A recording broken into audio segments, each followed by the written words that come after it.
وعلى آله وأصحابه ومن تبعهم بإحسان إلى يوم الدين. يا أيها الحبيبون اتقوا الله وطاعته لعلكم ترحمون. يا أيها الذين آمنوا اتقوا الله حق تقاته ولا تموتن إلا وأنتم مسلمون. أما بعد. Bapak-bapak jamaah salat maghrib, salat isya yang dirahmati Allah Subhanahu wa taala. Alhamdulillah, malam ini malam Jumat Sayyidul Ayyam,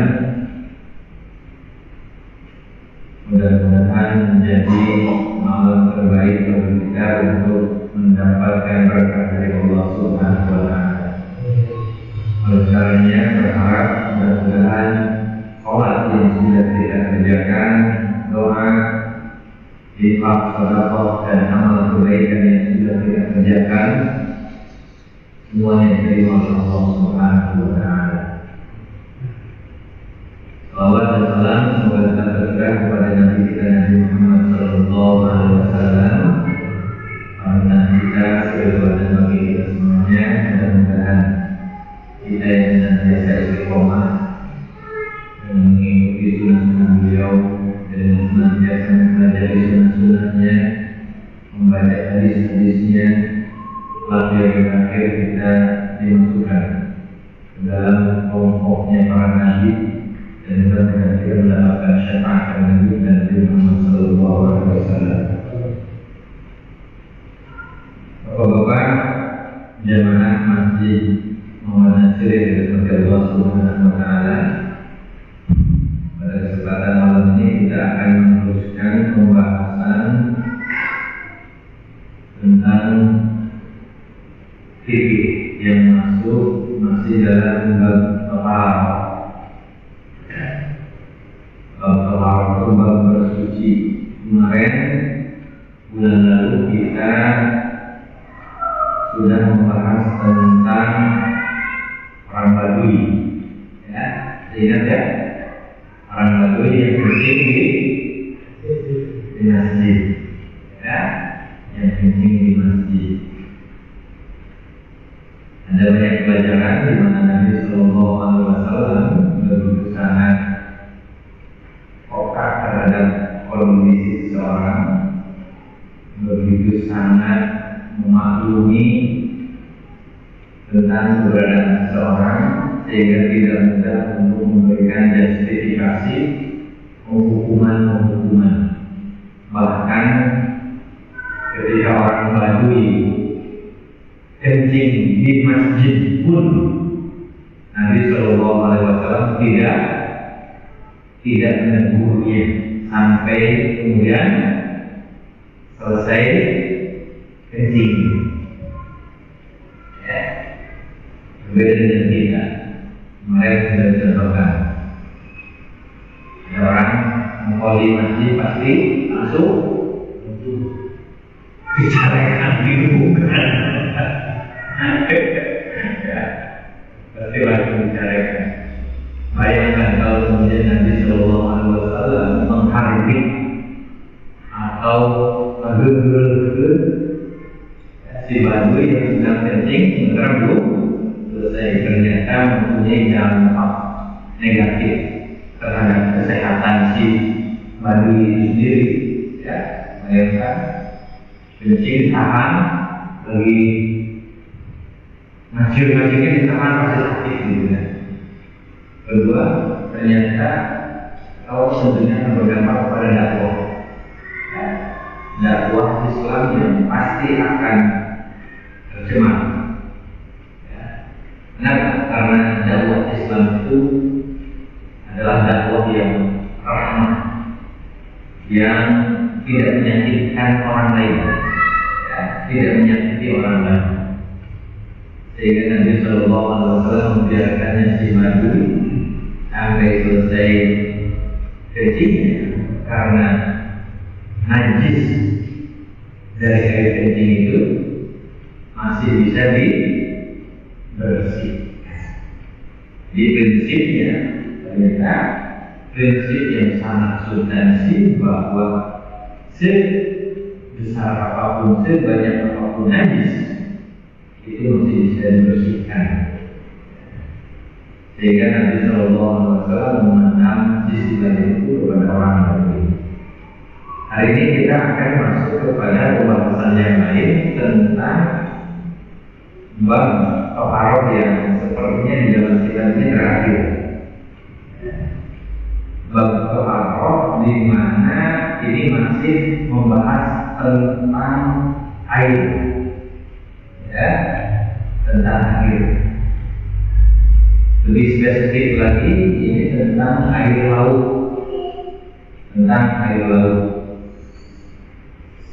bahwa dari Ibnu Umar,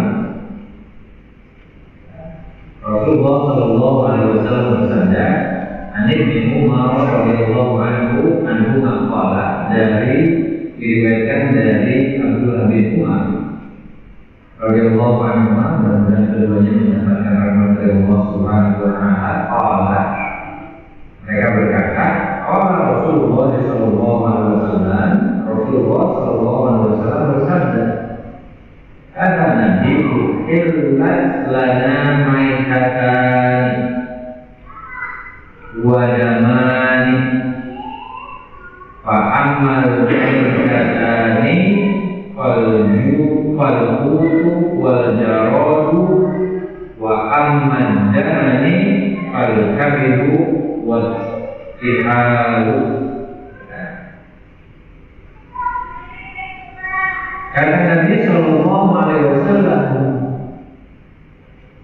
uhillat lana maitatani, telah dihalalkan. Oh, ini bukan bab air ya, bab bangkai ya, bangkai kemarin bab najis tentang apa sebelumnya? Sebelum bab najis badui, bab najis anjing, air liur anjing, ya, air liur anjing. Nah sekarang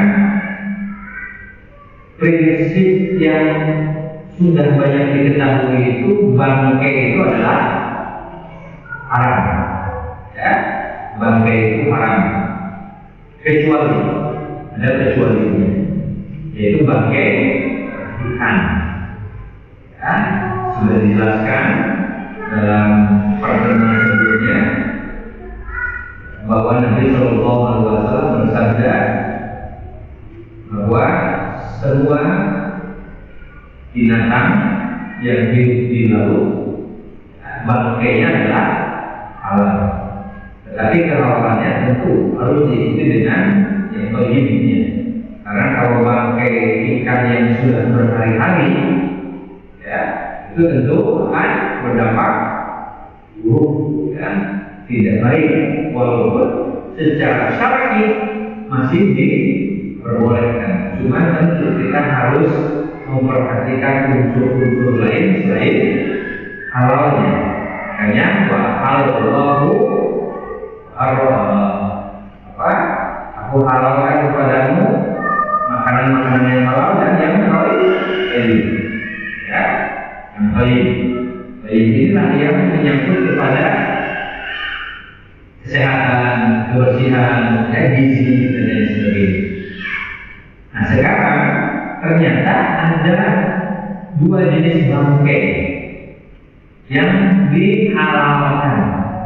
Nah, uhillat lana maitatani, telah dihalalkan untuk kita, karena bagi kita nih, ya, ada dua bangkai yang dihalalkan untuk kita. Maitatani, dua bangkai, ya, wadamani, dan dua jenis daman, darah, ya, dan dua jenis darah. Kemarin kita juga sudah sepakat bahwa darah itu adalah haram, tapi ada yang dihalalkan. Fa'amal maitatani, tadi dua bangkai yang dihalalkan itu adalah falqutu, yaitu dari bangkai jenis ikan, dari jenis ikan dan belalang, belalang. Yang masuk dalam kategori belalang apa? Timun, terus apa lagi? Jangkrik,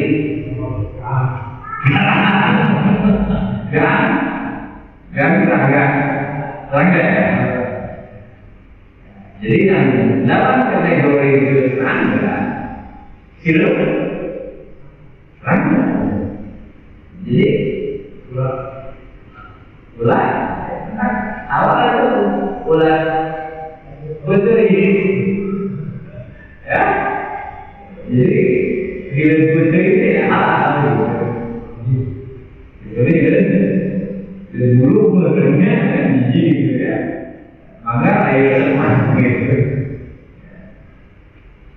Jadi dari jenis belalang, makanya belalang itu di sebagian besar di kota-kota besar itu diperjualbelikan.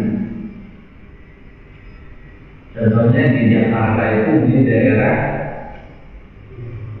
Pasar Tampel, jadi karena jadi tempat Masya Allah itu banyak belalang menjual. Ya, selain makanan dulu, ya belalang-belalang besar yang memang perlu dikonsumsi. Dan itu memang halal.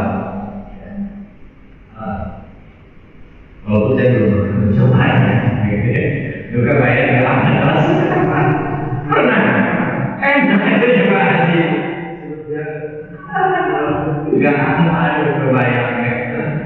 Aku paling penting aduh,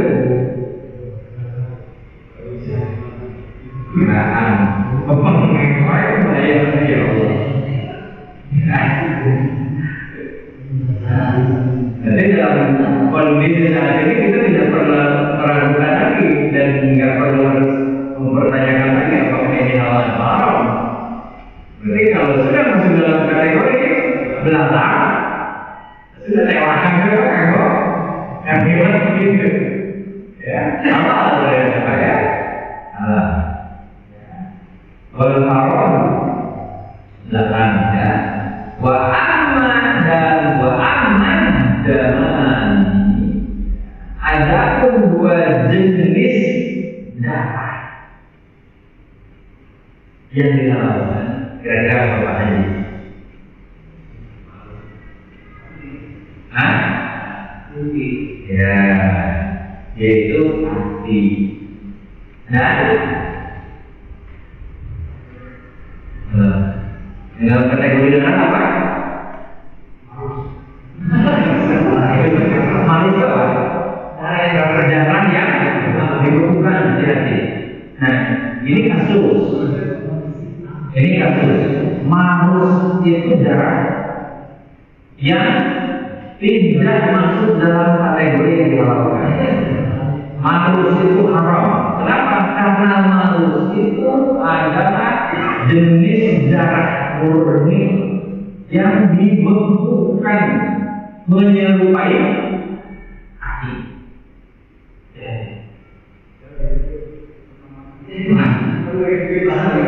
Dan ini kejadian banyak di mana-mana.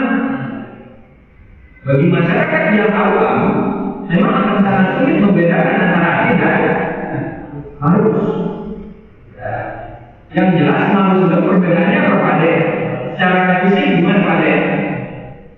Secara fisik dalam investigasinya gimana? Ada profiling, ilmunya ya. Harus ada gelombang lubang udaranya dan sangat beda ketika sudah dipanaskan. Menciutnya lebih besar, penyusutannya lebih banyak. Jadi warnanya hampir sama. Dijual atau dipasarkan, Bapak harus hati-hati. Pasti lebih murah daripada hati. Dan ini biasanya kasus-kasus ini ditemukan setiap unggahan dan mau lebaran. Bahkan di pasar-pasar kita ini masih ditemui penjual-penjual terus. Ya. Nah, itu tetap menjadi kategori darah yang haram. Jenis darah yang halal selain tadi adalah limfa, wal kadhibu wal tihalu. Ya, limfa. Jadi limfa itu kalau di rumah makan Padang, saya juga suka ya.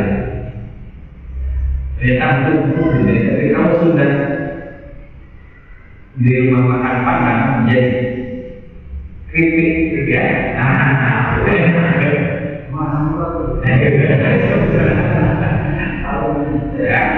Tapi kalau akal jauh, akal dari rumah aja. Nah ini, jadi bapak-bapak yang dirahmati Allah Subhanahu wa Ta'ala, ini sesuatu yang harus kita perhatikan. Selanjutnya, tentang bagaimana kita cara minum pada bejana yang terkena sesuatu yang berpenyakit. Menarik. Apa sok kopi? Rata-rata sok kopi. Walaupun pasti hadis ini sudah tidak ketahui. Ya. Tapi dengan mengetahui hadis ini, bapak menjadi yakin. Oh ini hadis ini. Hadis ini dari Abu Hurairah, begitu sangat kuat. Ya, dari Abu Hurairah radhiyallahu anhu. Qala Rasulullah sallallahu alaihi wasallam.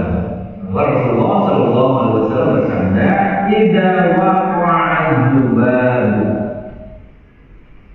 fi syarabi ahadikum falyamshu thumma liyanzi'hu fa inna fi ihda janahayhi da'an wal ukhra shifaan." Kata Nabi sallallahu alaihi wasallam, "Idza waqa'a dzubab," jika atau apabila ada lalat. Lalat. Kita sudah paham lalat itu mempunyai banyak sekali penyakitnya. Ya. Mempunyai banyak sekali penyakitnya. Ya. Idza waqa'a dzubabu fi syarabi, jika ada lalat jatuh nempel dijebur karena cangkir. Kebetulan karesa uyupan. Ya, menurut medis. Air beda ya. Lalu kira-kira bagaimana? Jatuh. Kalau uyuk lalu ini malu abang-abang ya. Jadi kadang-kadang dia apabila jatuh ke dalam lalat, ke dalam minuman, isyarah di ahadikum falyumshu,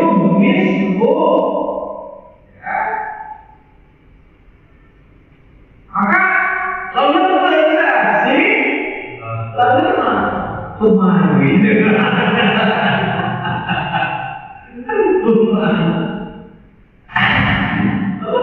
semuanya umumnya jelas kalian kira kata Nabi falyamshu thumma liyanzi'hu,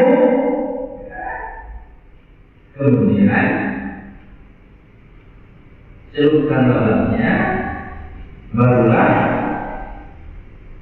buang. Berulang buang. Apa yang dibuang itu? Lalatnya. Buang lalatnya. Kalau yang disebut itu bukan dibuang kopinya, bukan dibuang tehnya, buang lalatnya setelah digelupkan. Kalian enggak. Jadi saking pesawatnya tuhan. Ya. Lumayan jauh, kemudian buang. Jadi cukup dilewatkan dulu, angkat, buang, pasti dia mati. Ya. Kenapa? Karena Nabi Sallallahu Alaihi Wasallam menjelaskan luar biasanya Nabi. Fa'inna fi ihda janahaini, karena sesungguhnya di salah satu sayapnya itu ada terdapat daan penyakit, penyakit. Wal ukhra syifaan, dan sebelahnya penawarnya. Jadi kita tidak tahu mana yang ada penyakitnya, mana saya penyakitnya itu kiri atau kanannya. Maka untuk mengamankannya supaya yang terkena penyakitnya itu menjadi ada netral, kayak penawar.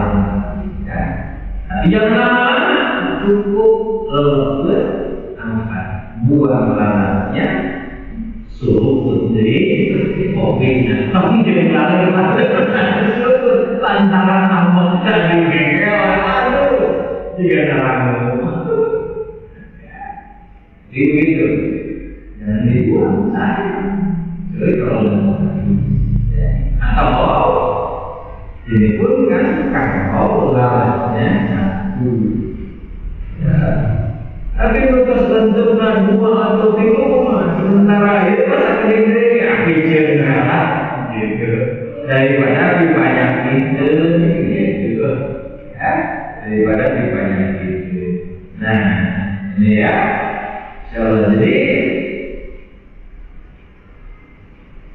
hal-hal yang demikian itu Nabi Sallallahu Alaihi Wasallam mengingatkan kepada kita agar kita berhati-hati terhadap makanan. Ya. Nabi diingatkan oleh Allah Subhanahu Wa Taala makanan yang halal dan makanan yang halal dan yang baik. Bahwa halal itu tidak hanya barang yang akan dimakan, tetapi bejana yang digunakannya itu harus halal, terbebas dari hal-hal yang sifatnya najis. Itu kemarin sudah dijelaskan, dan kita akan masuk pada bab yang khusus ini. Bab kedua, al-inayah, bab bejana. Bejana itu pewadahan. Ya, bab bejana atau pewadahan, tempat-tempat untuk kita makan dan minum. Masuk ke bab dua tentang bejana. Apa itu bejana? Ya, bejana itu adalah tempat atau wadah yang biasa kita gunakan untuk makan dan minum. Ya. Termasuk salah satu di antaranya adalah tempat untuk menampung makanan dan minuman. Menampung, ya, menampung makanan dan minuman. Berarti kalau tempat menampung adalah misalnya tempat menampung air minum apa? Gentong, ember, dan sebagainya, gitu kan? Berarti itu termasuk bejana. Ya, tempat minumnya gelas, kok berarti. Ya, itu adalah sesuatu yang kita harus perhatikan. Karena Nabi Shallallahu Alaihi Wasallam, hadis ini diriwayatkan dari Hudzaifah ibnul Yaman, an Hudzaifah ibnul Yaman radhiyallahu anhu qala Rasulullah sallallahu alaihi wasallam, Rasulullah sallallahu alaihi wasallam bersabda, la tashrubu fi inayatil dhahabi wal fiddati wa la ta'kulu fi si'afiha fa innaha lahu fid dunya wa lana fil akhirah.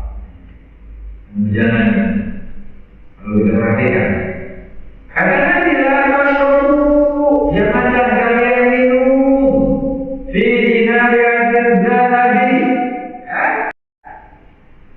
dari gelas atau dengan gelas yang terbuat dari dhahabi wal fiddati. Jangan minum dari gelas yang terbuat dari dhahabi, emas, wal fiddati, dan ada nggak gelas terbuat dari emas? Ada. Bapak punya? Kalau jadi mahal gimana? Ya. Dimulai lagi kalau bakal jadi gelasnya, Pak. Bakal jadi anti izin gelas masuk. Tapi bagi orang-orang kaya memungkinkan sultan gitu ya, perak yang bagus-bagus itu. Jadi jangan kalian minum makan dari gelas yang terbuat dari bahan emas dan perak. Wala ta'kulu fi sihabiha.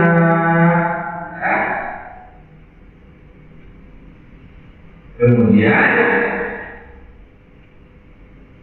Nabi Shallallahu Alaihi Wasallam menjelaskan kenapa dilarang. Karena yang menggunakan bejana-bejana tersebut itu adalah orang-orang kafir.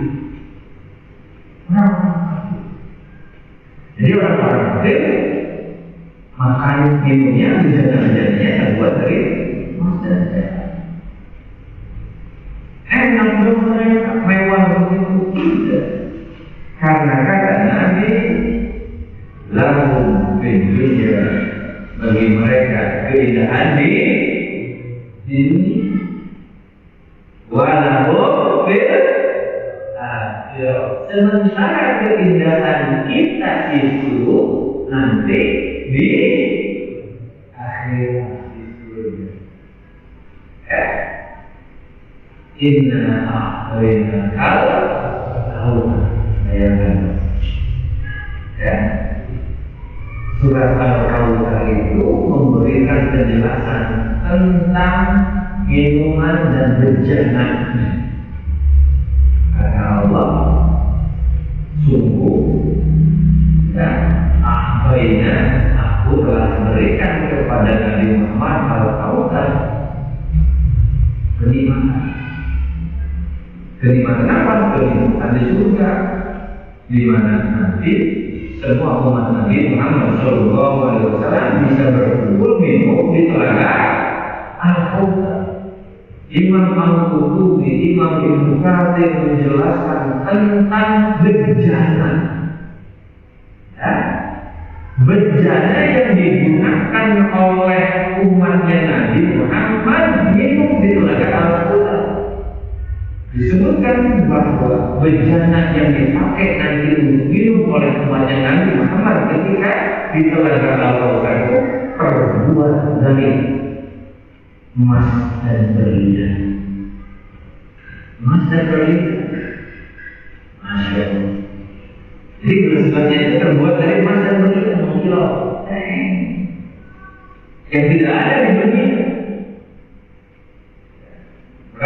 Sinten? Apa ini? Keramik, barang mewah.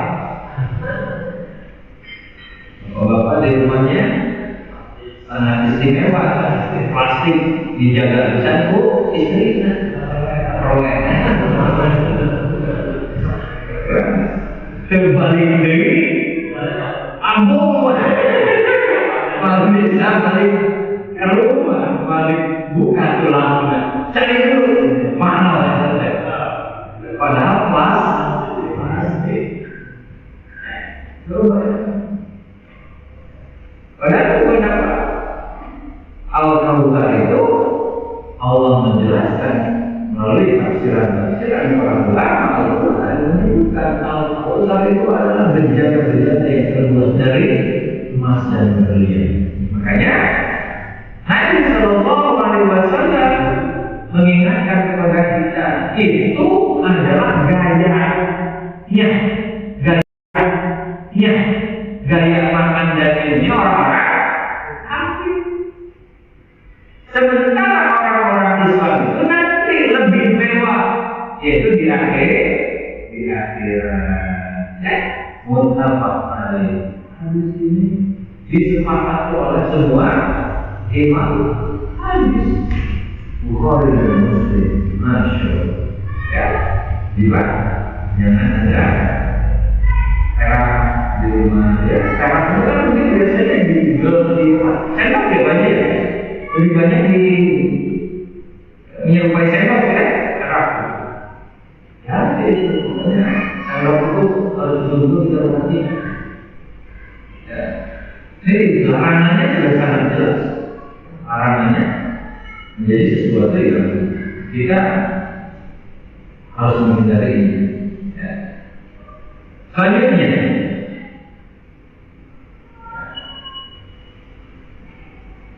mengerikan sekali ancamannya jika seseorang memaksakan makan minum dengan bahan lain. Ya. Kata Nabi Shallallahu Alaihi Wasallam dari Ummu Salamah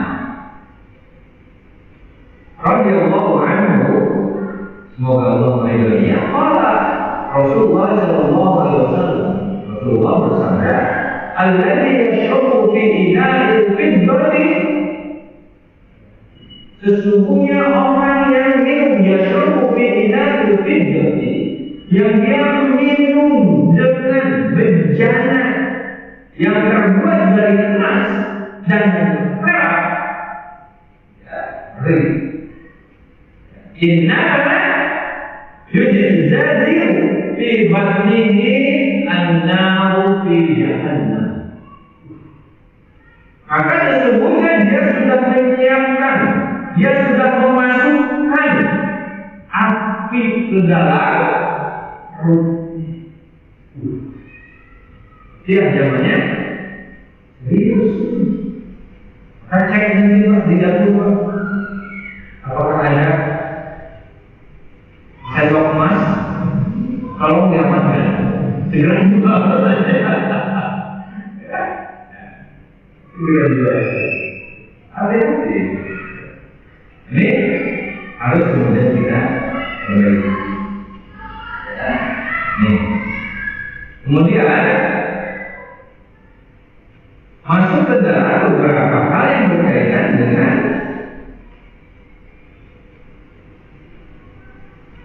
makan dan minum di tempat orang-orang kafir. Nah, makan dan minum di tempat orang-orang kafir. Jadi,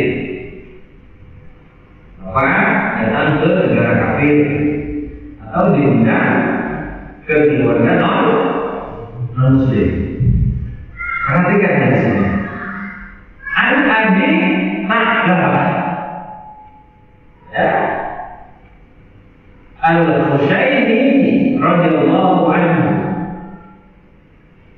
dari Abu Tha'labah Al-Khushaini, semoga Allah meridhoinya, qultu ya Rasulullah, aku bertanya kepada Rasulullah Muhammad sallallahu alaihi wasallam, inna bi ardi qaumin ahli kitabi,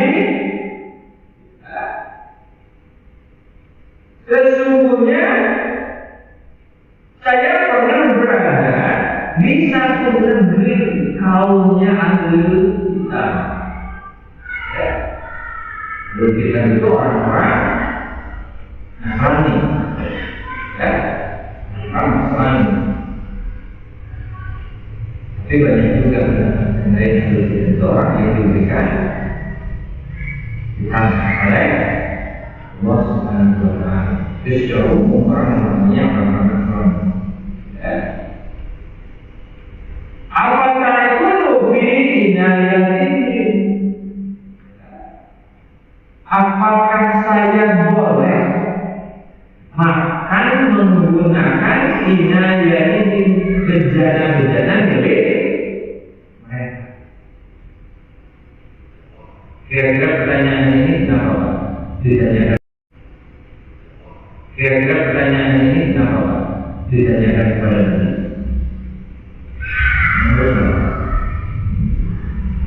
Ada hal yang saya tahu. Menurut Bapak, kenapa mesti ditanyakan bejananya dulu di negara atau di keluarga yang bukan Muslim? Kenapa kira-kira? Karena orang-orang non-Muslim itu dia biasa memasak, ya, menggunakan minyak. Nah, kekhawatiran inilah yang kemudian menjadikan seorang Muslim waspada, dikhawatirkan minyak babi yang menempel di bejana itu hilang. Ya. Dan itu sudah dimampu kita dari dulu, kan? Dari dulu. Maka Abu Darda mempertanyakan ini kepada Nabi untuk mendapatkan alasan dan fatwa. Maka Nabi Shallallahu Alaihi Wasallam menjawab, la ta'kulu fiha. Nah, ternyata jawaban Nabi Shallallahu Alaihi Wasallam, janganlah kalian menggunakan bejana-bejana tersebut.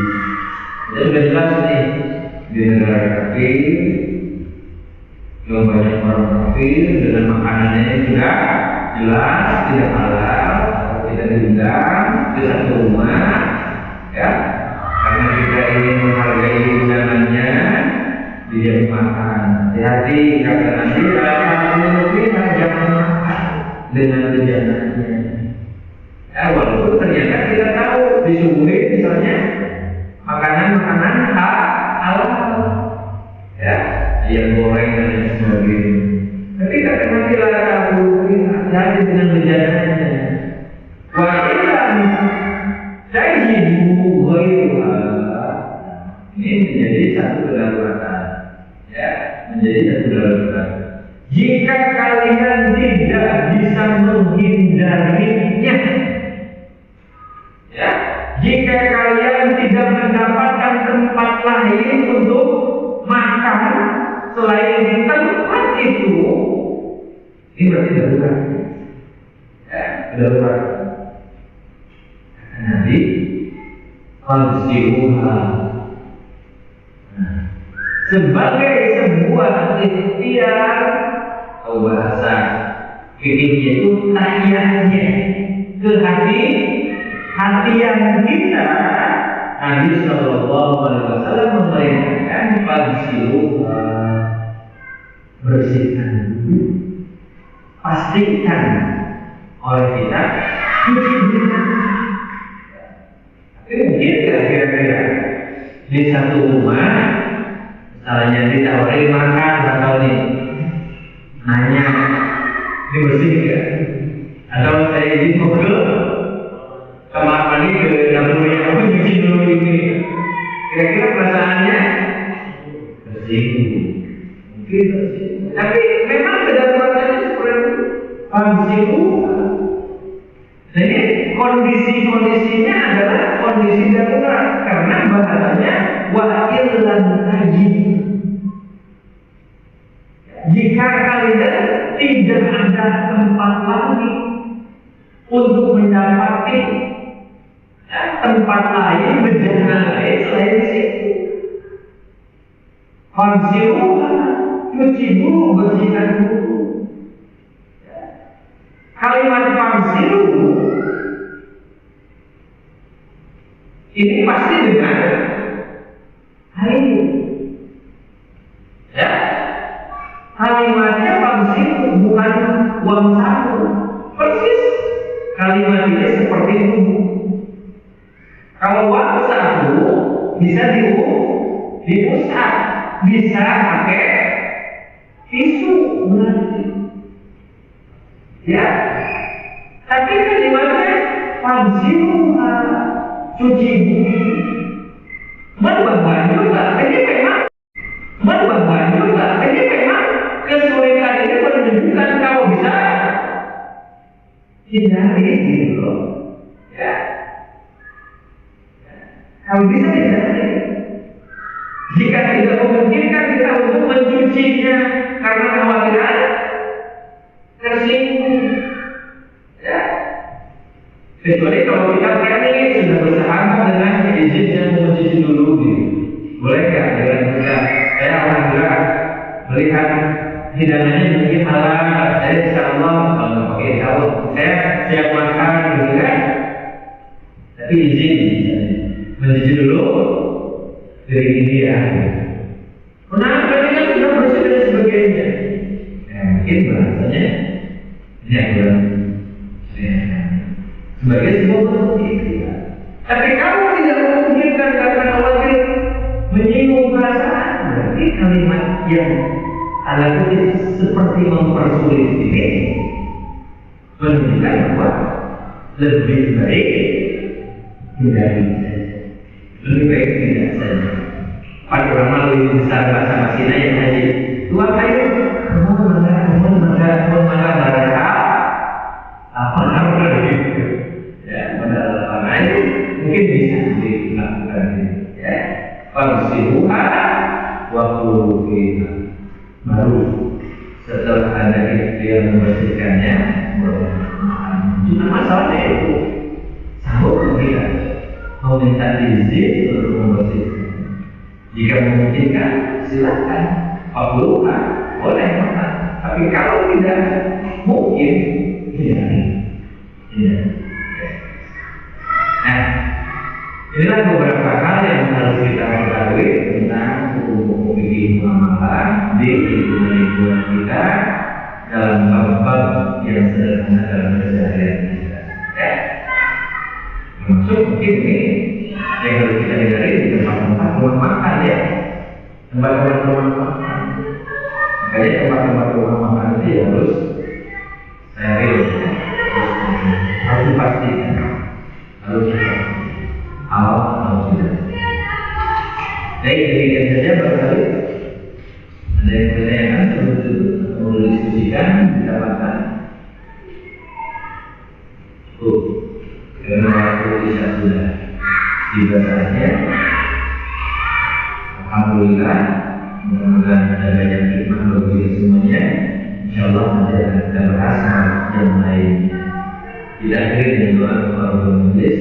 Subhanallah wa bihamdihi, asyhadu an la ilaha illa anta, astaghfiruka wa atubu ilaik. Wa qul alhamdulillahi rabbil alamin.